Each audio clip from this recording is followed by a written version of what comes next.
Kuda. Mdara ndini kuda. Katemete. Did he say? Afuze kuti. Major. Ndisi imati kusoma kwana. Mwetu kwa nistari. Tauri Sasha. Honorable Matsangura. Sinashi Matsangura. Now Postinash. Tone picture shoot ya mapele. Tauri Sasha German.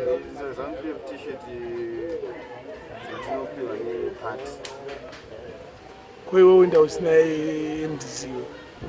Anditi mazwa achitadza kunyatsa kutaurisa because zvinonyadzisa.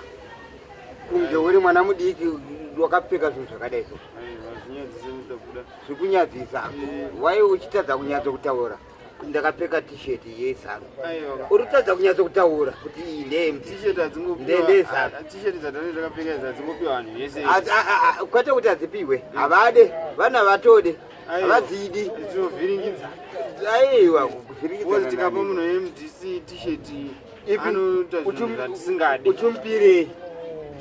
Wozi anenge achichemera. Ndenda kambochemera izvezvo. Hadi isusu hatidi munhu anenge asiri mumastructure. Mastructure yeZANU-PF.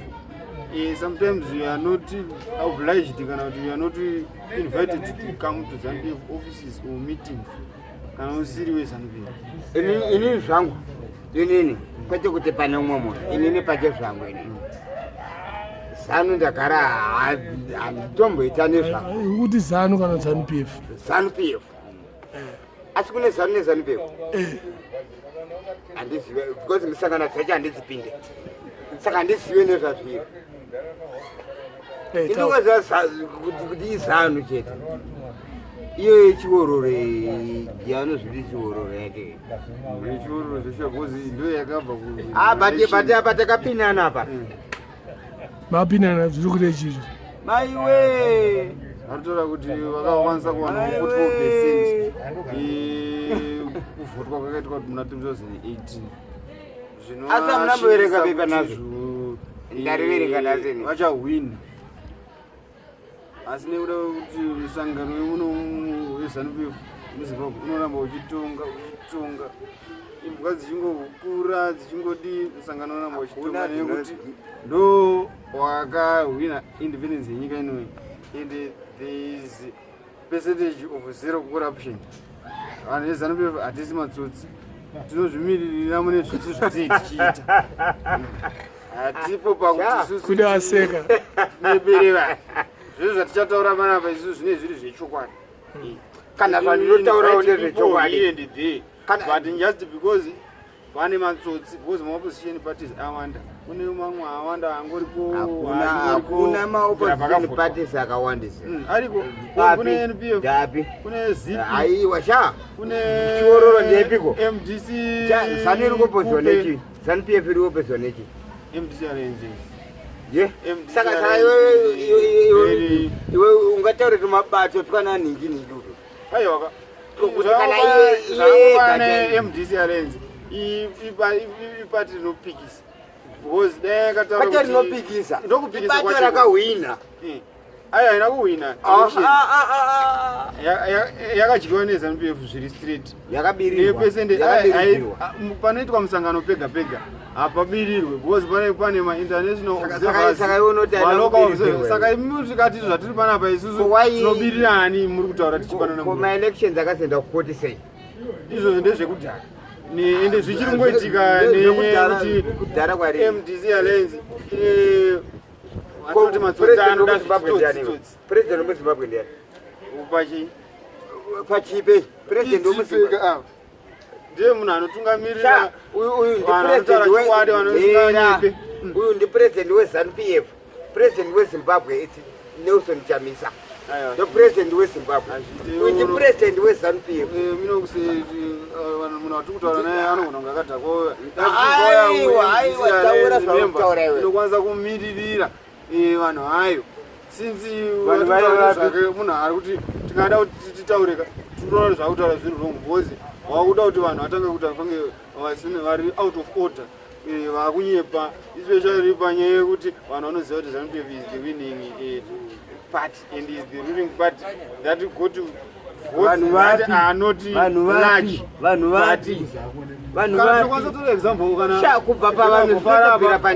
pakasonarapo kana tina shamwari yangu kana iwe chitaura vanhu zviri kubvira pandiri ini ndiri kutaura uri tsotsika because MDC Alliance izere matsotsi vanhu vada kuzvipanduka munyika mavo vada kuzviona kunge masaladi vada kuzviona kunge vakapenga vada kuzviona kunge vanokwanisa kupikwikidza ZANU-PF haina kupanduka ZANU-PF haina yakapanduka because yakadyiwa aiwa ini ndo mataurire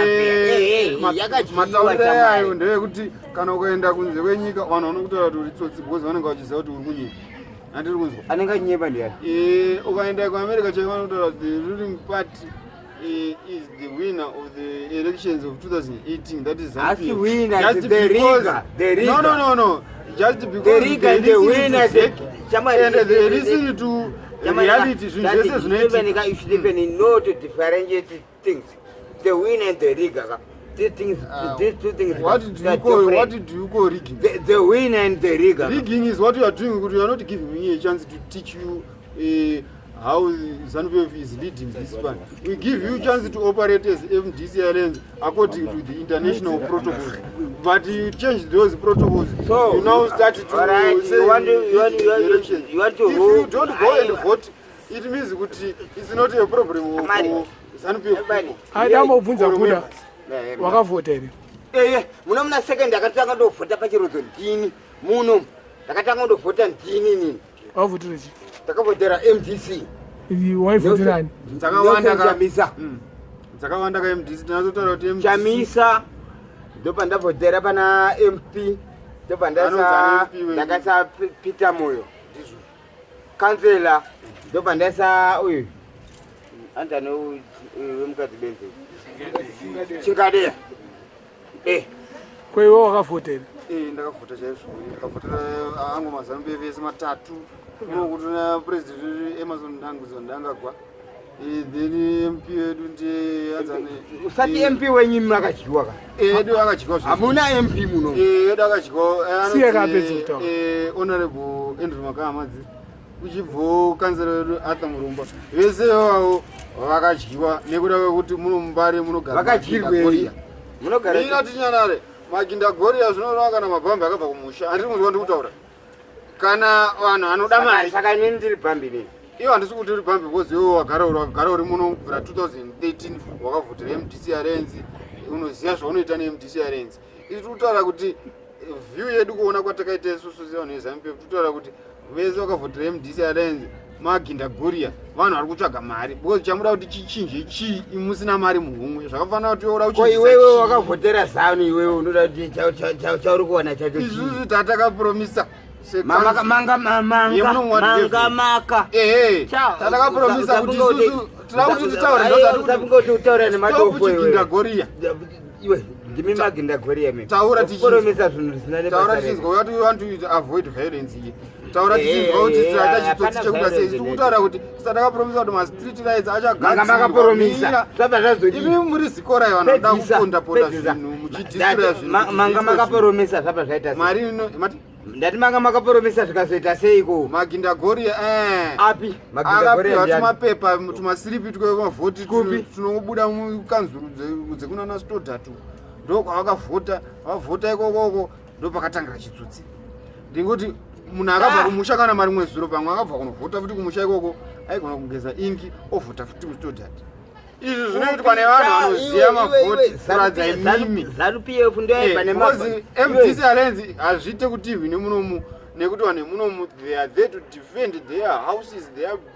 their legacy their buildings and as well their business saka it means kuti kuhwina kwakaita MDC Alliance there's chitsotsi chakaitika nezeki nenyaya yekuti mabhesi anga akawanda because ukatarisa kuti maivhotwa kwavo maiva muzvikoro asi pakazovhurwa bhesi rekunzi muStodhatu muchada kuvhoterwa ndo pakange pane mavhota akawanda iwe uri kuti ZANU-PF ndiyo yakabirirwa uri kuti yakabirirwa yakatsotswa nemareforms akataurwa nema-MP. MP akanga ariko ainzi Gift Chimanukire ndiye akataura kuti muzvikoro mega hamusirimo mungavhotwe nekuti mungaitike violence. Saka nekuda kwekuti president anoteera zvinotaura ma-MP akaona kuti rekatiti isusu kana president wanenge iwe kana uchitaura kuti president unongotaura aniwe kana uchi president commander in chief and the of the defense forces zvinoramba kutungamirira hakuna munhu anoita mabasa matatu vane mari vanhu vane mauto nevanhu vane chi munhu anoita mabasa matatu commander in chief and the president of the defense forces. Yes, iye ari munhu wani zvinorava kana uchizvimirira defense force but iona wasingazvimirire azvinzi kuti uchamirira kutaurwa. Saka ndozvigaro zvenyu mapanenana munozviita iko iwo wakanga une chigaro but takaona kuti hausikwanisa kumirira chigaro chako. Chipi chigaro chechi chebato ripi ZANU-PF takatokubvisa because takatoona kuti iwo unopenga haudi kutedzera chigaro. Handitoitezvo baba hembe yakapfeka inondisemesa ivi haingakusemese because hembe dzinotengwa dzinotohodwa zvese zvine zvida mari. Saka isusu patinotaura international community seZANU-PF kuti isusu kambani yakapoteswa matisheti yakasara iri $2 yekuti inongobhadharwa kana tichida $2 billion yekuti tiende mberi seZANU-PF. Zvinhu zvinofanira kuitika nekuti at the end of the day that's where the Gregorians started to manipulate and being in multiples and they started to multiply. Especially in this election that took place, we had 184 political parties. But in 184 political parties, the parties that elections were 15. Right, power magisha. Mira, chimbo pa magisha ngwa. Magisha. Ngoma. Ndeyiphisise. Yo kuda mubvunzo. Right. Shamari. Ndokupera kubvunza mubvunzo kutanga tisati tapinda munyaya. President wemuZimbabwe ndiani? Munomu. Kwandiri. Aiwa. President asiwo munhu wani. President asiwo munhu wani. Ndati president weZimbabwe ndiani? MuZimbabwe munomu. Ainonyatsoziva kuti president wemunhu da unyatsotaura akuru. President ari kutonga munomu ndi Mugabe. Wakutorwara. Bobo akasiya aisa nhume yake inonzi Munangadwa EDA andikafe andika.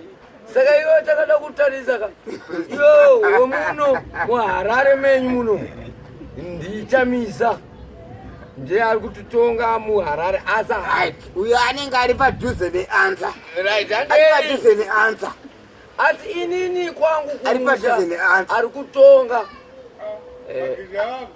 mida yatara tulamboota mapoints ari padhuze neansa MC yapedzi inini ndakamirira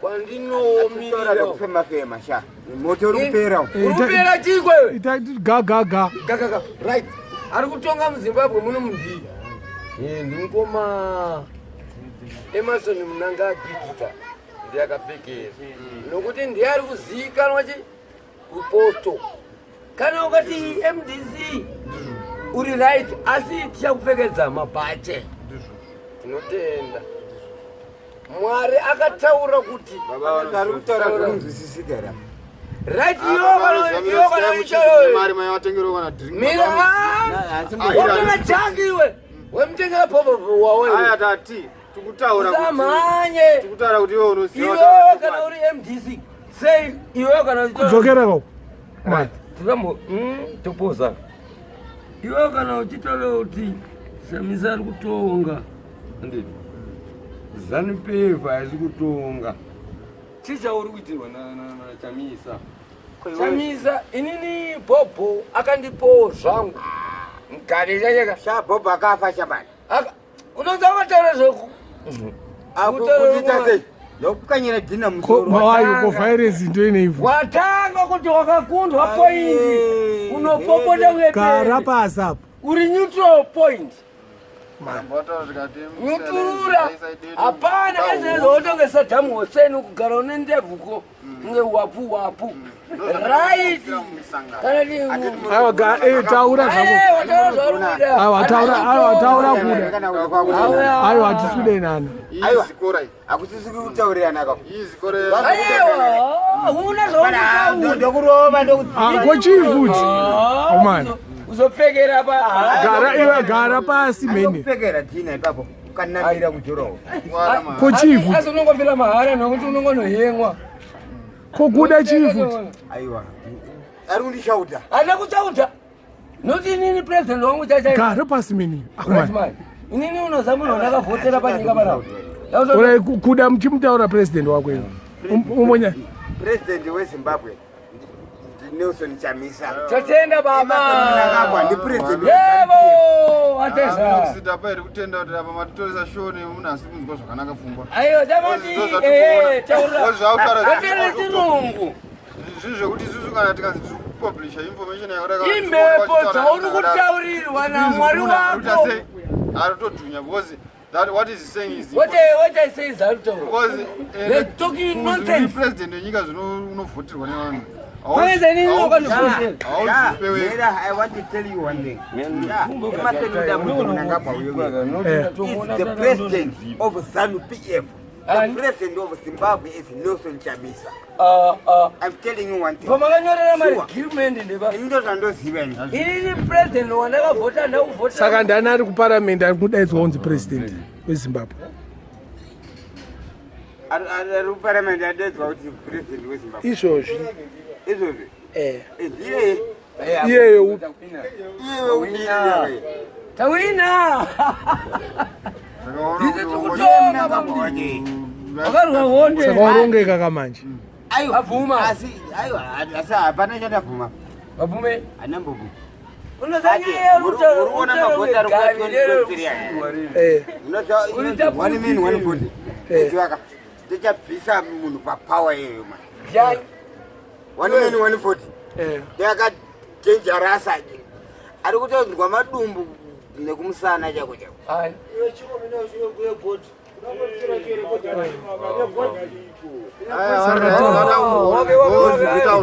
Wakanibva ipapo kana umani.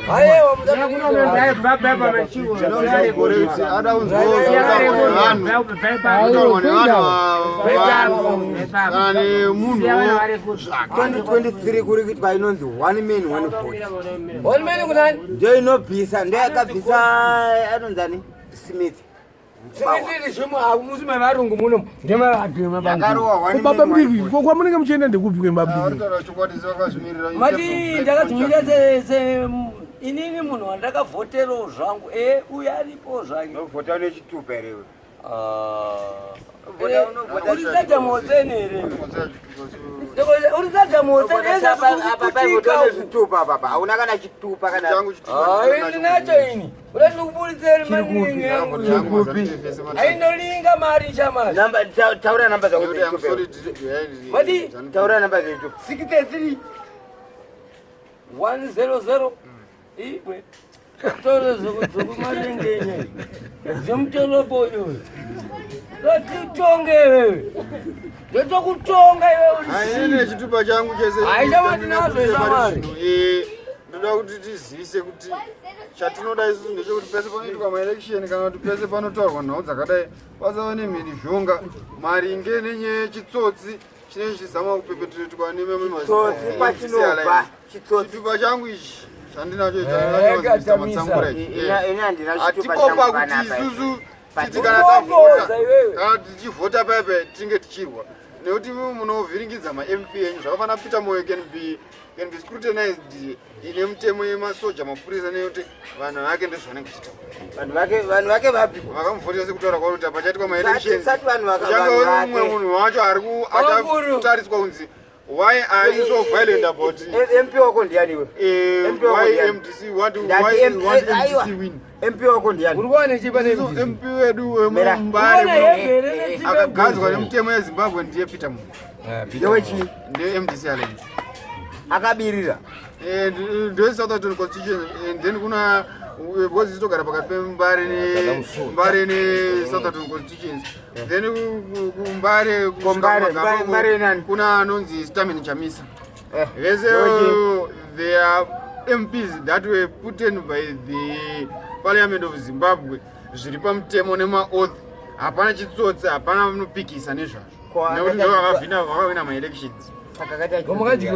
Saka chitsotsi hatikutyira kuti pachatanga ma-election chichatanga kumaginda gore. Hatikutaura kuti vanhu madingi anongobva kumusha vachivhota achivhota kana kuti patsigapo madingi ndo achativhiringira zvinhu.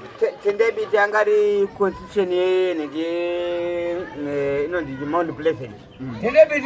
Mabhazi akauya koko achitaura kuti kuvanhu vese vari kubva kubika vachiti kundovhota Hapana munhu ambonzi ari kukonya. tandotoziva inini mdara MDC supporter. Une chigaro here MDC wo? KMDC ndakambochipiwa ndakazobhanwako vakandibhana vakatosaya kusha. Wakakubhanirei? Havadi chokwadi futi kusangano kwedu vakandibhana pasitodze inini nakomrade takabhanwa tiitwa apa uri MDC? Wakabhanwa nevanhu veMDC? Because MDC yako haidi chokwadi. Haidi chokwadi MDC because ida kuchinjisa vane corruption within our party. They don't need even to tell the true story to them. Pakasonongwa sipere pepe. Ndikabatwa nezvimadhara achinditi usadaro ndichitaura chokwadi inini ikoko pasipedza unobungati akafanenda pairozeka iyi vakandibhana ini ndakabhanwa. kwewo imimi honorable mune chigaro here kuZANU PF? Ndi chigaro. Muri chi? Ndine zvigaro zviviri. Ini ndoda kuita MP unoda kuita here kana kuti uri usataure ndichitaura ndozvovharinzwa tikutaura zvinotionesa kuti izvizvi zvakamira sei. Inda kuita MP wakaseke izvizvi ndine chigaro mumbari tumu ndine secretary for transport welfare.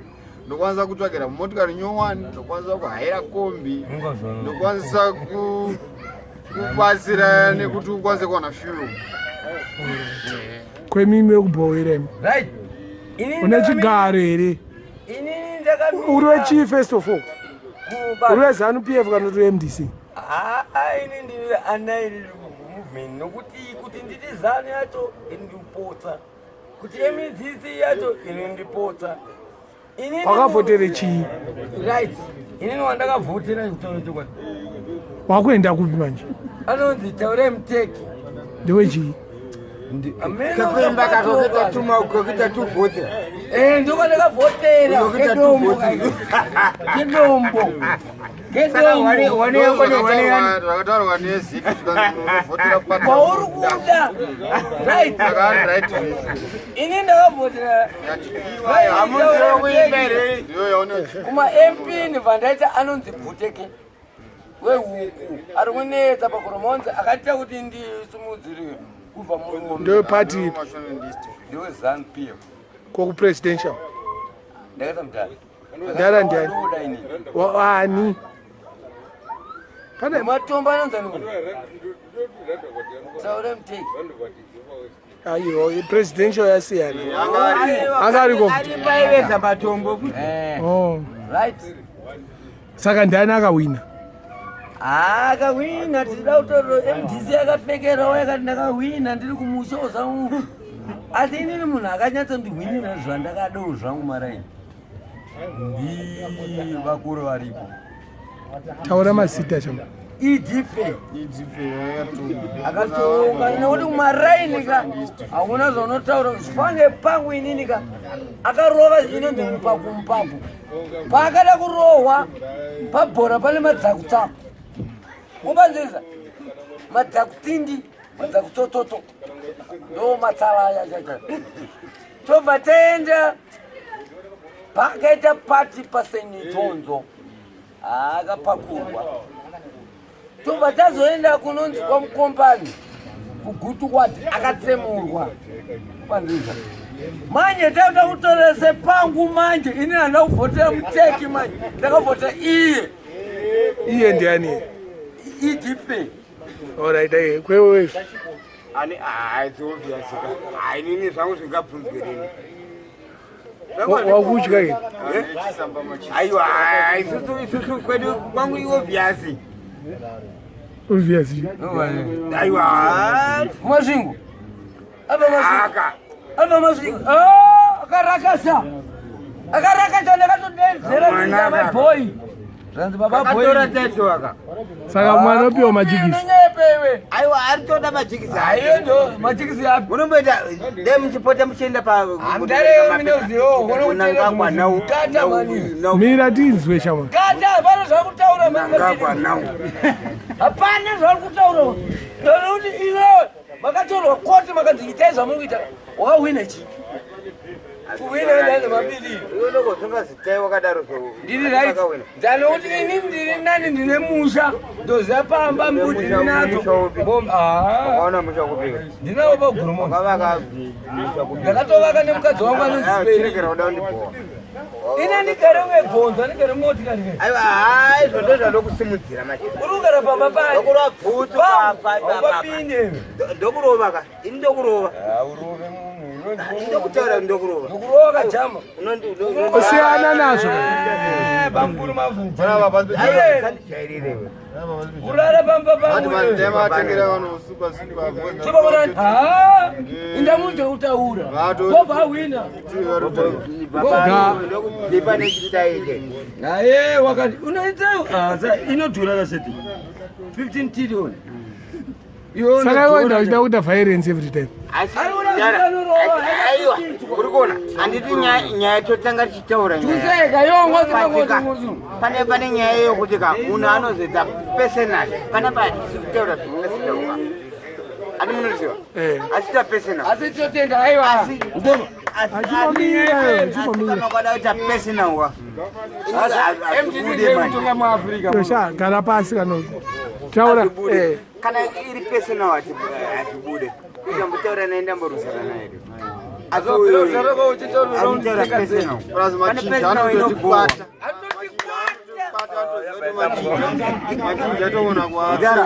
ukatuka kunzi anzi gumbo rako rakaremara akutuka ati chi iro rakaremara akutuka kuti chi akutuka kuti anorara kumotika ina ndirara kumotika ndindogara kumusoro kuna saka rara mota ndini asi ndine dzimba dzangu kai ndikasiona baba vangu wakafa ini goyacho manjeka pane nyaya yakatika aukushungurudza kamunhu aiwa totishungurudza plus ukada kushungurudzawo munhu wangu wandinonge ndichisapota inini ka aiwa ndavaasoni kanza kushungurudza asi ngatigezeze but muri kuwirirana akuwirirana tokuwirira sazorovana sipo inotaura kuti kugeza ka vaise vari vana vavakageza onekwa yori ndondi uchiita kutoronge bhakubhaku kune mazano kuna inonzi tsavatsava ingura vanhu inonzi nkontongonyo uti nokona ngone mwana wa maita bo dread maita bo maita bo dread very proud neshoko yakadai vanhu vazive kuti kana takagara sevanhu veZANU-PF tine matirisa atitukane asi uyu chimwe changu ndewezanupinda tese musangano but takazomukuti iyanga sati hauna mbondidzinga kumusangano restructuring yakapera wakabviswa pachapinda vamwe nekuti pachapinda kuchaita mwe restructuring